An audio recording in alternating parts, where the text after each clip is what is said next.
Right. All right, cool. We're back. And we're back. Back in a new setting here. Yeah, for sure. Uh, where are you? We're in South Jersey right now. We sold our place in North Philly.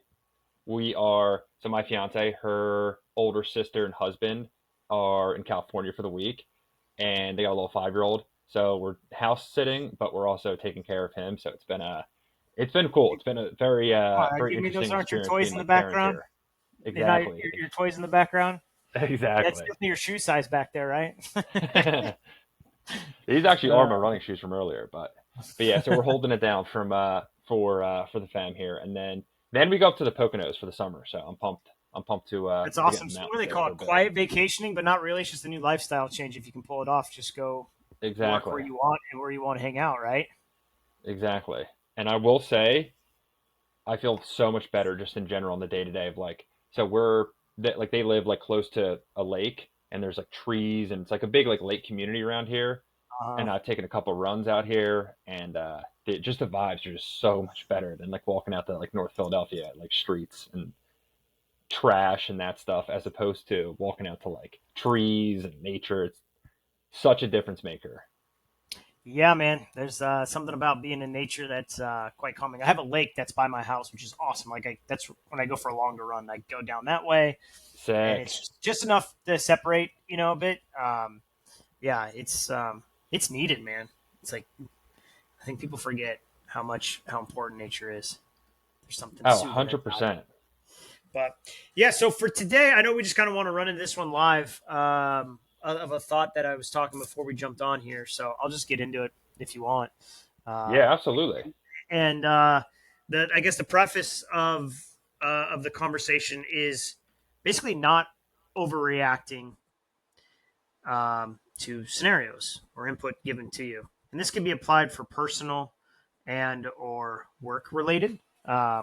And so I was actually on my run this morning, and Jocko Willings, if you're not familiar with him, I'm sure Trev you are. Oh, Are you? absolutely. Yeah. Jocko's the Yeah. man. So Jocko's one of my favorite authors. He's helped me got through a lot of crazy business stuff. He runs his own. He does a lot of things. He's ex Navy SEAL, runs his own business consultancy. He's got his own supplement line. He's I part was of gonna say Origin. his protein It's pre-workout, I feel like I it's good. there it's been popping up everywhere now. Yeah, no. So he's very successful in that sense, but he does a lot of kind of like just life advice, business advice, etc. So on his podcast, he's got some these smaller segments, like quick 15-minute rants of various topics, and one of them is I was just happened to listen to while I was running. Sometimes I just kind of switching content up, and it was about not overreacting to situations. And the way that he started off in this conversation was a very realistic scenario, like in jiu-jitsu, where if you have someone that you're going against that's maybe very fast and very aggressive, and he's showing you all sorts of different types of moves, um, you don't have to react to every single move that they're doing. Only react to the moves that they show commitment to. Then you can react. And it really got me thinking first about just kind of work scenarios. And I feel like over time, not overreacting to work scenarios is something I have learned to do, but sometimes I get caught into it. Oh shit, I'm overreacting right now. A good example I would say is, a client sends you a message, an email, or maybe it's a Slack if you're on Slack, or some sort of communication calling out, and maybe it's not even being upset. It's like they're looking into the attribution of data of something, and you feel the need, or even the people you're working with feel the need to respond right away with a very in-depth analysis. Have you run into those scenarios? Like so many times, I have so many thoughts already of this initial thought here. So the concept is you can definitely acknowledge the message, but you don't have to dive into it in depth right away. Only if it's warranted over time will you need to do that. Because what tends to happen is that you'll get a lot of different requests, maybe from the same individual or even other clients. Um, and only certain ones are the ones that you need to take action on because they are serious items. Otherwise, it's a bit of noise. or over communication on certain things. And because if you try to react to every single item, it's overreacting, but it's like playing whack a mole, right? And you're never going to get in alignment of actually doing anything. And so it's like taking a moment, acknowledging it, and then sitting on it for a little bit 24, 48 hours, depending on what it might be. And then, if needed, responding with something more in depth. Comes back later on, a week later. Hey, did you look into that? Yeah, I did a quick brief look on it. Here's what I'm looking at. But I didn't spend an hour diving into analytics, over analyzing a situation that wasn't a situation. You can't get that time back. So that's kind of the preface of like, don't overreacting when it comes to work. And I think that can be applied to personal stuff. But let's first talk about kind of your experience around that. I think anybody like in the digital marketing agency world can definitely relate to this. Like it's just the nature of the game where you're bound to run into a client that just flips out just randomly and just has unrealistic expectations, or might have, like, I don't know, misheard something, misread something, caused an overreaction. um, like I think if you're in the agency world, it's bound to happen working with clients there. And you definitely cannot get into that rhythm of like, up, we got to drop everything right now, we got to dig in here and immediately respond, because I think there's like a couple like things that could then follow from that. That client is then going to be conditioned into thinking, okay, we can hit them up and they're going to immediately drop everything and like do the world for us. You condition a client to do that, they will take advantage. No doubt about it. I've seen it happen on too many accounts. And then also, too, it's just really bad for whoever you're working with. Nobody enjoys putting out a fire. I think we could all know certain situations where, hey, this is warranted. Like, we really need to have a sense of urgency here and respond quickly and do our due diligence. But if that's the day to day expectations, nobody's going to want to work with you. And it's just not going to be an enjoyable experience for anybody involved. Um, so I think there's a couple ramifications where it's like it's setting bad expectations with the client. It's causing potentially internal, I don't know, annoyances, bad culture, not good vibes, where people don't want to work in that environment on the day-to-day basis. And something that I also always like to like try and ground myself with, me personally in those situations, or my team when we're dealing with that, is like, it's digital marketing. Like we're not brain surgeons here. Like we're not saving lives. We're not sending out medications. Like we're not doing something that's actually going to be detrimental to someone's health. So like, let's ground ourselves in that. We're talking about like, clicking on ads here and like audience targeting and, optimizing sites.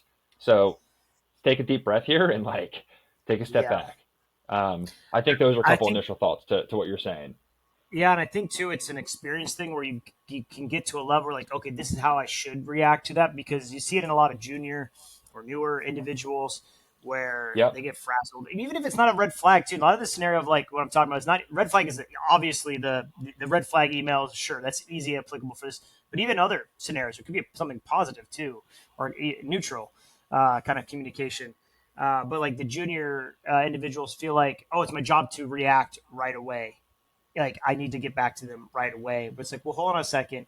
Maybe you need to think about that, of what you want to say, because maybe if you sit on it, you'll Yep. change your mind a little bit about it. I think that's where it kind of bleeds over into your personal stuff, where it's like it's really hard to do, but it's like when situations get thrown at you and you feel like the need to react right away, most likely it's probably an emotional reaction, and that'll happen with work, especially in the agency environment. I don't see it as much with our contractor model, just the way that it's set up. But I know in the agency environment, especially if it was a red flag email, it's like, dude, everybody is just emotional with it. They're upset.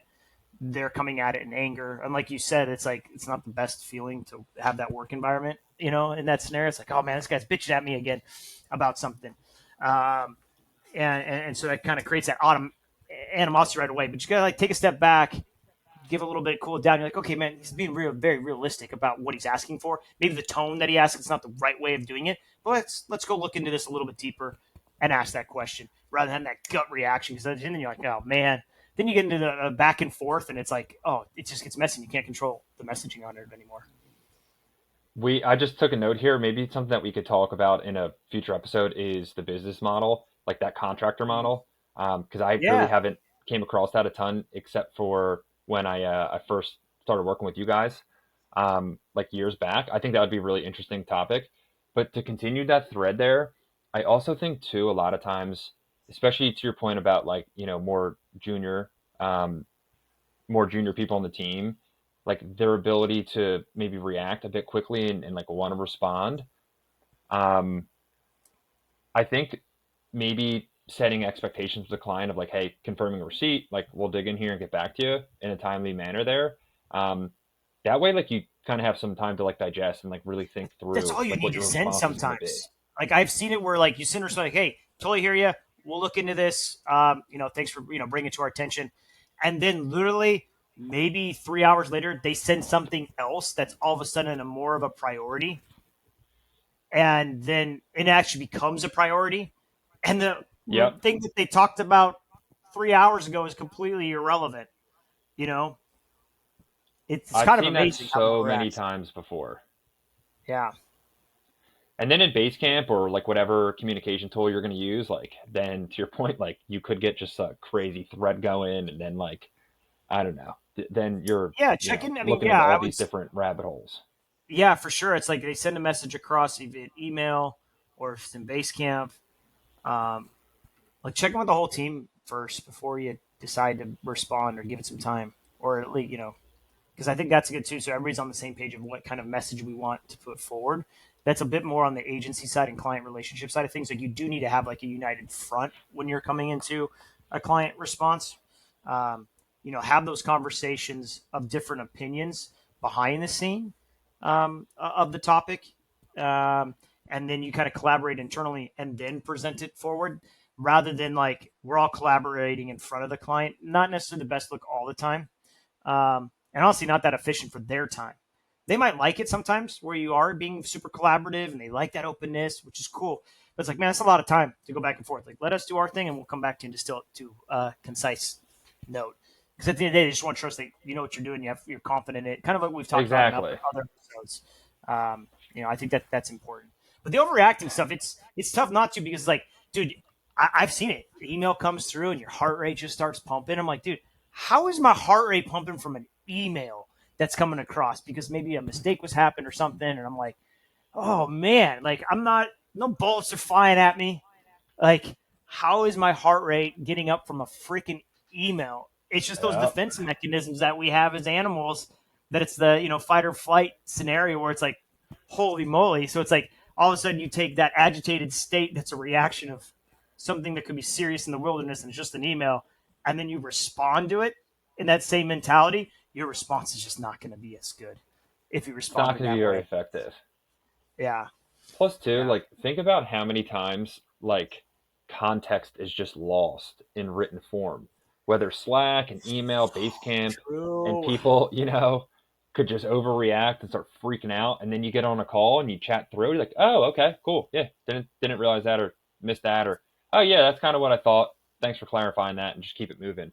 And before that Yeah. call, you're like, whew, this is going to be brutal going into that one because it's tough to read context in written form from time to time. And I think that's a good reminder that I mean I definitely catch myself sometimes, get nervous over a Slack message or email or whatever. And I try and remind myself, like, hey, like maybe we don't necessarily have context right now of the situation, or maybe that person, somebody just like flipped them off and they were just in like a really bad mood and they just sent something. They didn't really mean anything by it, but they were just in a negative state in that point. So like they just passed along some bad energy to you. And they didn't really mean a whole anything by it, so it's not even worth getting riled up for and responding and having the team regroup and everything. Again, situations where that is applicable and like you might actually have to, but the vast majority of time I feel like it's one phone call away of just like communicating with everybody that like, oh, we're actually on the same page here. I'm thinking of a situation recently that happened, with one of the clients that we collaborate on, and huge thread that was sent in Basecamp, and then you got on a call, and then it wasn't like a massive issue, but like if you just read that, it'd be like, whoa, we really need to like hop on here and react. But like, I think some of that context was missed in written form there. Yeah, no, I mean that's the thing. Like, I think context on written form is a great example. It's you don't understand the emotion behind it, right? Unless they explicitly are being, I don't know, even if they are kind of being a jerk in the email, you don't know. Maybe that's just how they write, right? Some people are not strong writers; they're better in speaking. So I think encouraging a phone call can always be helpful to get the more data, and you get that kind of feeling. And I'm always curious, like if you're going to be a jerk to me over an email and on a call, then okay, you really do feel that way. Like it's very rare that you'd have that face to face. And if they're like that, then that's probably not a great client fit long term for you guys. 100%. And it reminds me I of that also saying want to, from Ted Lasso, real quick, from Ted Lasso, the find out before you flip out. That's like one of my go to. Is like why are we flipping out? We don't even have all the information yet. Let's find out, and then let's same concept of not overreacting. Right? Find out before we flip out. I was literally just going to say I definitely want to get into how this is applicable in like some life settings, but I think on the flip side there, say, for example, somebody, I don't know, like messed something up or I don't know, said something wrong or whatever. Like somebody did something where like you could get really annoyed at them or really upset with them, be like, how the fuck did this person do that? Like, what? And then you eventually get context from that person, like, oh, like that makes total sense there. Like I wasn't even thinking of that, or oh, this happened to them in life.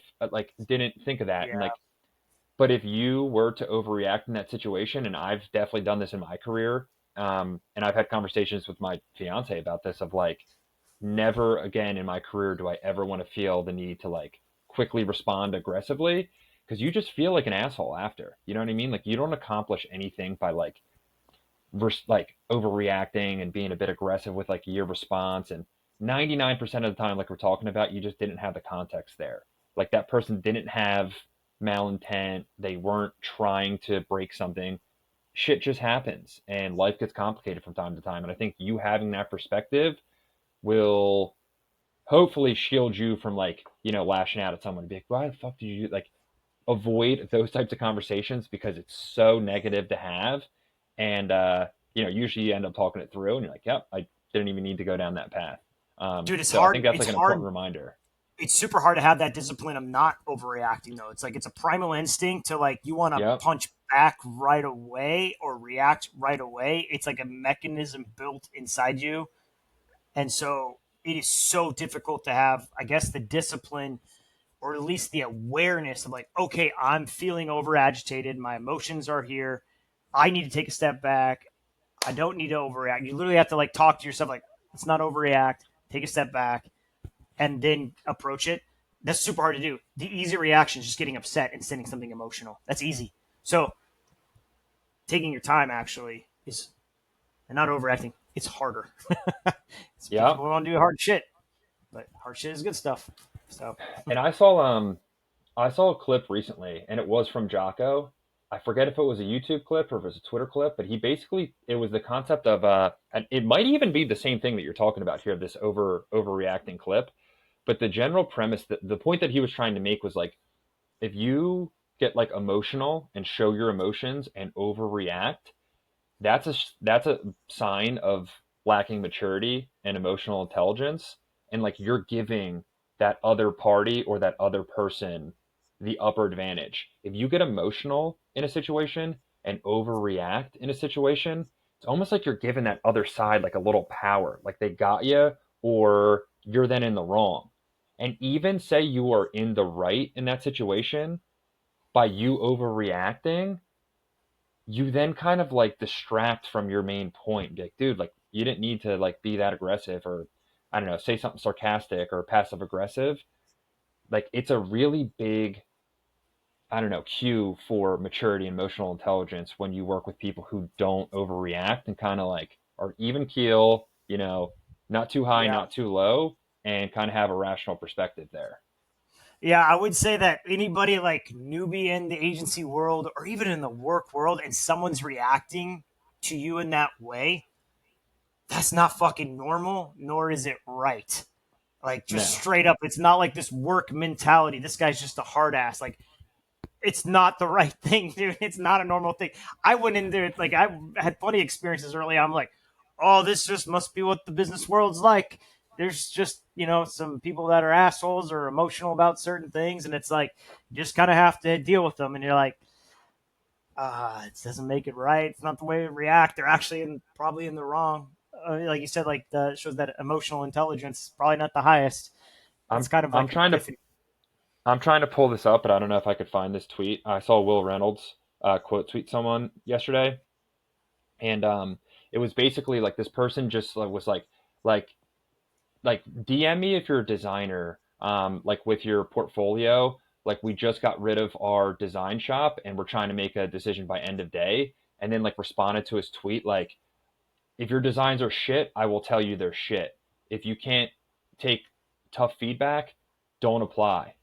And Will basically responded like, dude, like something along the lines that nobody ever needs to work with anybody like that. Like to your point, that is not normal. You know what I mean? Like it's not Yeah. like some hey business entrepreneurs, we need to talk and be aggressive and get shit that like, dude, be a human at the end of the day. It's that grind mindset, bro. Shut That's the fuck up. that stuff is Yeah, for that's a people red who flag. If I have saw that shit, I'd no be like, I idea. am never going to apply for you. If you're firing someone to try to hire someone in a day, no wonder your original designer sucked balls, is because you probably did the same thing before. You're going to get the same outcome Exactly. before. It's like, yo, they're overreacting to the scenario of trying to be emotional about the decision on it all. So it's like, It's like that nah. person has something seriously wrong in their personal life, relationships, like something is not right to be acting like that. And if that's like your mentality, you're probably like, I don't know, 22-year-old, 23-year-old trying to like be some like entrepreneur and feel like you got to like be all rowdy, Yeah. but it just doesn't work. No, that reminds me though too. It's like the context, what's going on in their daily life. There's a concept called the black swan. It's from the book Never Split the Difference. Um, and it's a really good book. If you've not read it, it's fantastic. It's like an ex FBI hostage negotiator, and he takes those principles and applies it to business.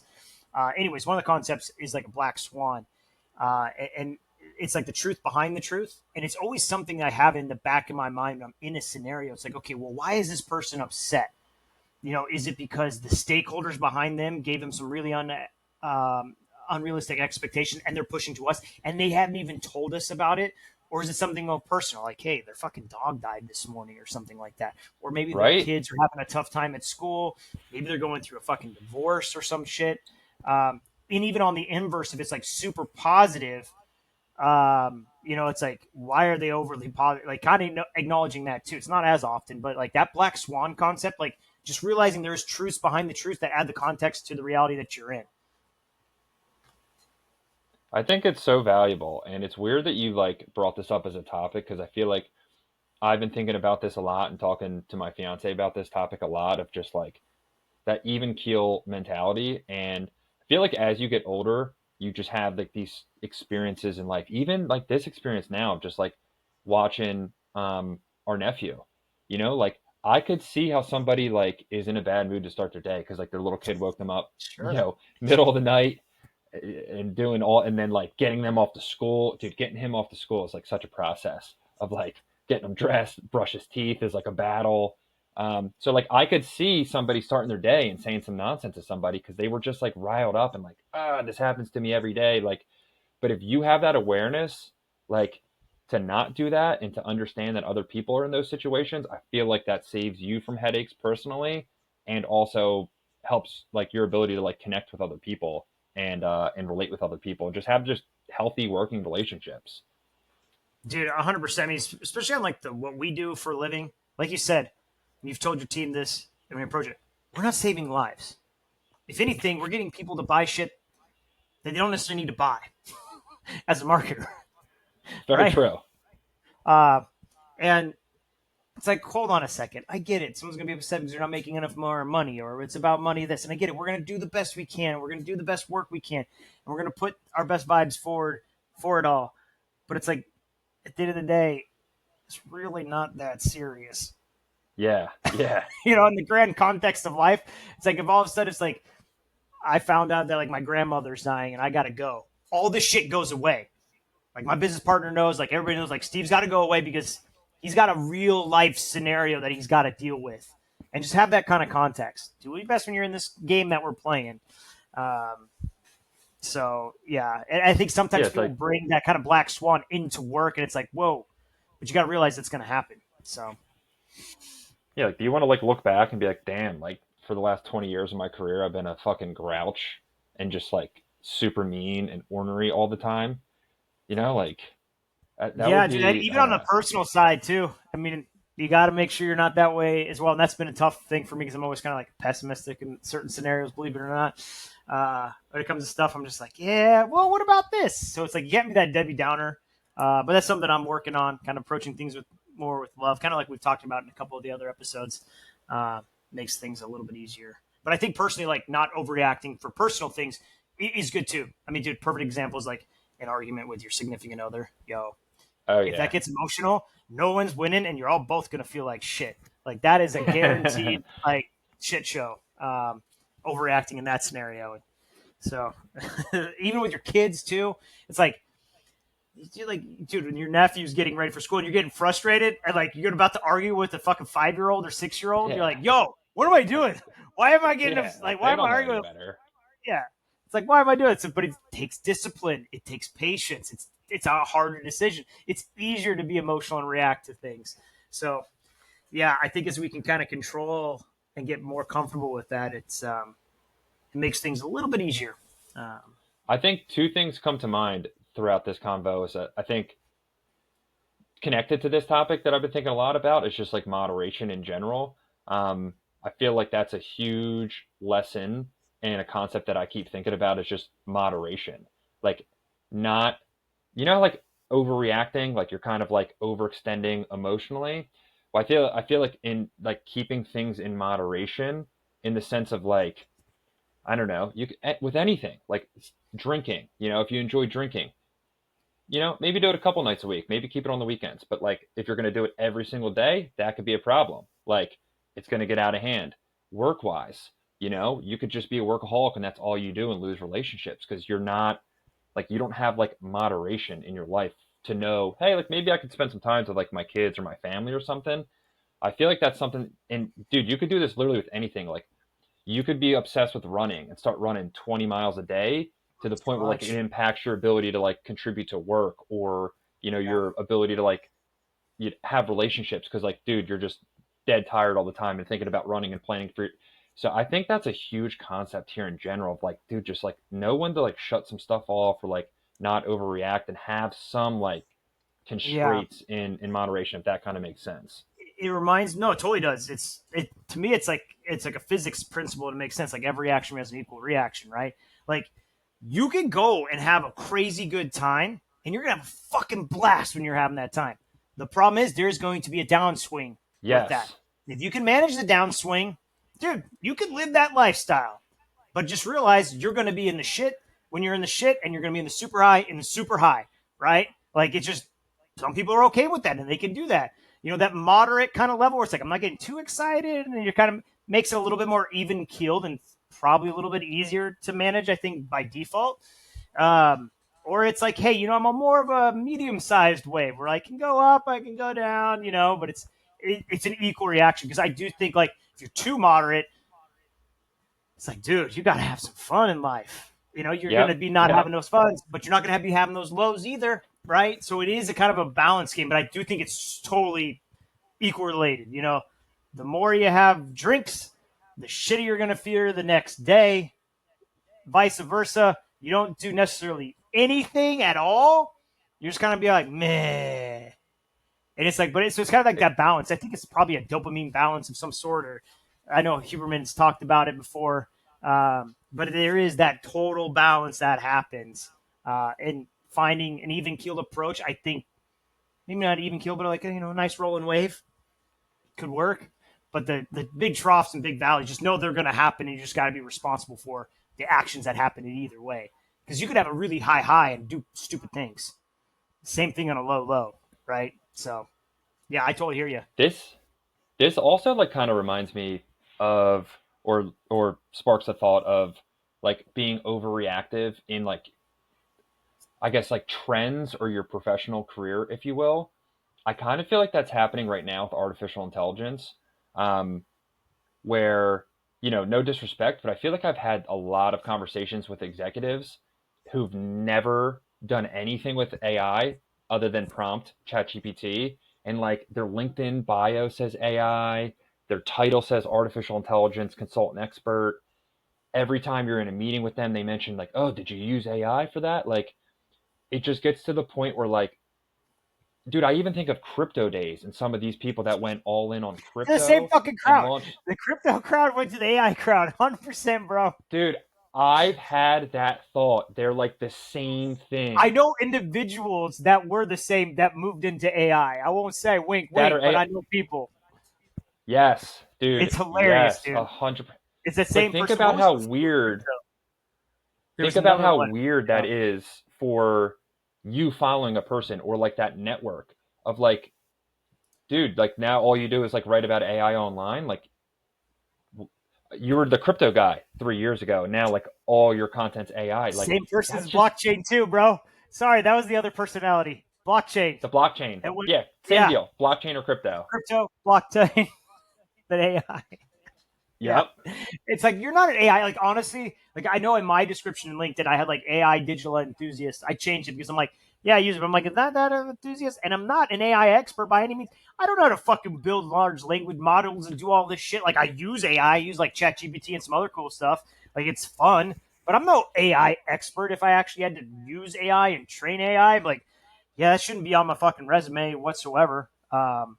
Yeah, I totally get you, man. And the overreacting to trends. Same thing with like new platforms come out. It's like we got to get on the TikTok bandwagon. Yes. Everybody's having profits on TikTok. I'm like, bro, your product does not connect with TikTok. We could try. It ain't gonna work. We'll try it, but like overreacting to new things, or even like SEO algorithms that happen, or Google releases something new in the platform that you should be. It's like, dude, don't overreact on that stuff either, because probably it's not gonna do much.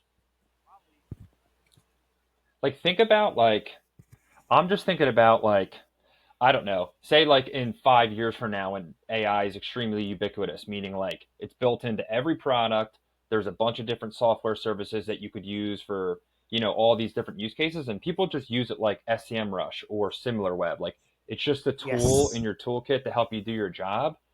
If you like what happens in that world, so then 5 years ago all your content was about artificial intelligence and then a couple years later like it just dies off because it's like not as cool anymore. I don't know, you lose like a little cachet with like your audience or like your network of like, oh, he's just like this little trend person and like, up, NFTs are flashy right now, he's going to talk about NFTs, now it's AI, then it's this next new thing. It's hard to take those people serious because it's like, or do you actually care about this topic or do you feel like this is like a, big trendy thing and a potential money grab or just something that's like trendy right now? It's hard to take those people serious, to be completely honest. Oh, 100%. Yeah, you lose credibility, etc. But I think that's what they're used to, is just trend hopping. And they're good at trend hopping. Don't get them wrong. They're good for those first trends hop in. It's like, yeah, I'm pushing this, pushing that. But then it kind of gets old and they got to find the next new trend that comes out. Dude, 100%. But yeah, if you have someone that is like that, you always are a little bit like, hold on a second. I don't know if I can 100% trust you on what you're selling here, bud. Exactly, Because even exactly. like the experts in those fields, like the experts in crypto, they talk to them, they would laugh at them. Experts in blockchain, they talk to them, they would laugh at them. If an AI expert talked to an AI person now that you're kind of describing, they would laugh at them. Like this is you're just at the Yes. tip of the iceberg, dude. Like you don't even know what we're building here. So Like um, most people don't even realize that like AI's been around for a very long time and like dude, I know Tesla was working on like AI integrations in like 2010, 2015. So, to your point, like I, I would consider if you are, an expert in a particular space before you start producing a bunch of content in that I think it's a cash particular grab, to area. be honest. I really is. It's a cash grab of like the newest trend for people that are late adopters or mid adopters. They look like they're early adopters and they have a certain knowledge about it, and they can swindle them to basically buy something. I mean, honestly, most of the stuff that's AI related out there that people have been selling in the last year, it's it's Nonsense. basically Chat GPT with a skin over it. It's all it is. Like Literally, you're that's using pretty AI much to all it connect it. is. Cool. Yeah. What are unique are you bringing to the table? Um, so yeah, But think but it's about that if kind of you're working overreaction. with a client or you're working with somebody and somebody's like, dude, all I do is AI. It's the best thing ever. You should do this, this, that, and the third. Or like, yeah, it's really strong. We're researching it. We continue to test certain things. It's incorporated within our process. We want to do our due diligence, see how all this plays out, and we're still going to focus on some other things. that is way more of a trustworthy person as opposed to somebody's like, nope, I'm all in. This is the best thing ever. I think that like can have an impact on like working with your clients as well, especially in this agency world where like Yeah. you're going to get a bunch of questions about AI or like a particular new tool or, an algorithm update or a new platform. If you could just keep a level head, and just have a normal, honest conversation and not overreact and be like, yo, we're going to go all in on this new thing. I think your clients would gain a lot of respect for you in that scenario and a lot of trust to like, oh, this person's a straight shooter here. I agree. No, that's very. I didn't even think about overreacting to like industry news or platforms or trends. That totally makes sense, and not overreacting makes. Um, it's good advice. Yeah, agreed. I feel like this was a very interesting topic here, and Yeah, like a lot of connections here. I don't know if you have other thoughts here, but I do think that's something that's been top of mind for me. That's just a little bit more relevant now with AI because I think I don't know. I think it's very easy for a lot of executives just to be talking about AI and a lot of boardrooms talking about AI and stuff, but maybe not overreacting would be smart in this moment. yeah. I mean, I think even too, like, I guess the last note I will say on this topic is like overreacting to ideas. Like, I definitely have tended to do this sometimes, where it's like I got an idea about something, and like you want to see it all the way through, but it's like maybe it hasn't even been tested or proved out that it could work, and you invest all this time and energy in something that you have to kind of have a proof of concept first, but you drive that kind of new idea home because it's like the best thing ever. You think in your head, and you're kind of overreacting in a positive way. You're like, whoa, hold on, slow down, let's do it the right way. Like we're redoing our website, and like I'm like, cool, we got the design pretty much built. Let's just get it into development. We'll get content. He's like, me and Ricardo had a conversation. Like, no, let's slow it down. Let's do it right. Let's build out every single page design template. I'm like, oh, okay, you're right. I'm overreacting. I need Nice. to slow it down. Let's do it right. And so it is launched. It'll come out better. So I would say just on ideas too, not overreacting on them as well. So Dude, I feel like we could I think like I'm even thinking now of not to go down like another rabbit hole here, but like dude, just think about like politics the last couple of years and like COVID and everything and how out of sorts people got. And I think you could have some faults both ways, but I feel like again, if you were that person who was like I'm bunkering down in my house and I'm wearing 9 masks even if nobody's in the house and I didn't go out for the last 7 days, you might like look at that person a little differently now. Or the total opposite, the person who's like flying flags of, whoever out front of their house and that's all they ever talk about. Like, this is the way to do it. Like, I don't know. I feel like you need a little balance there to be like, hey, a little moderation here. Let's kind of like see both sides out. Let's like, maybe not like dig our feet in on particular topics here and see how things play out a little bit. I feel like people respect that a little bit as opposed to just being like a super pulled one way or the other. yeah, I think most people are going to be in the middle of that kind of moderation of things. But even like the consumption of like news stories, it's like, hey, not overreacting to every single thing that's going on in the world. Like Yep. you could be knowing that it's happening, but you don't necessarily have to have a reaction to it and realize like, hey, unless it's really something that is going to be actual, like then we can react. Otherwise, hey man, you can't get stressed out about things you can't control. Like it's just to find out before you flip out all these different things. It's just hard to do. It really is because in the moment your heart rate's up, you're feeling flustered. Maybe a little anxiety comes into play, and like to have that little message in your mind, like okay, take a step back. Let's not overreact. I can't control the scenario. Let's not be emotional about it. It's hard to do in reality. But if you keep trying and trying to do it, I think you can get to a point where you recognize it's happening and you have these mechanisms to work with it. Find out before you flip out. I feel like it's a great slogan here. I'm going to write that down for potential podcast title here for this. I think overreacting is probably going to be it, but find out before you flip out is a Yeah. easy to remember slogan that I'm going to take away from this episode. I haven't heard that one before, but like, Oh, it's a part of Ted Lasso. I think it's the general manager, the operations guy. It's kind of a nerdy one. He mentions about it. It's really that's good. so classic. But it's big. The whole episode is basically based on this concept of overreacting. So, but I think that's a good way that we can capstone this off today for this episode, and we'll see what we get uh, next time. Dude, the one thing before we end this that we were talking about beforehand was we have been posting a bunch of shorts to the YouTube Oh channel. yeah. So maybe we could I don't know, maybe we could do a little deep dive, or I don't know, a little update on just general, I don't know, like production stuff for the show, and how we've approached our content and how things have been growing.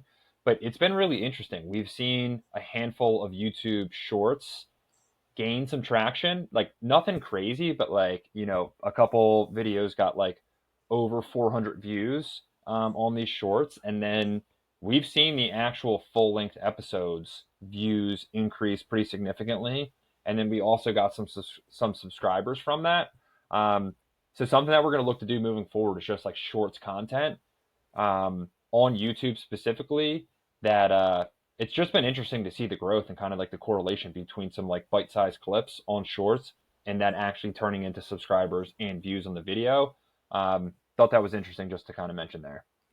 Yeah, no, I agree. I think that short form content, it feeds the algorithm what's what they're looking for. But hopefully we can find people that like what we're saying, and watch something in more longer form. Right, catch them with the small distraction, and then bring them into the fold on the full item.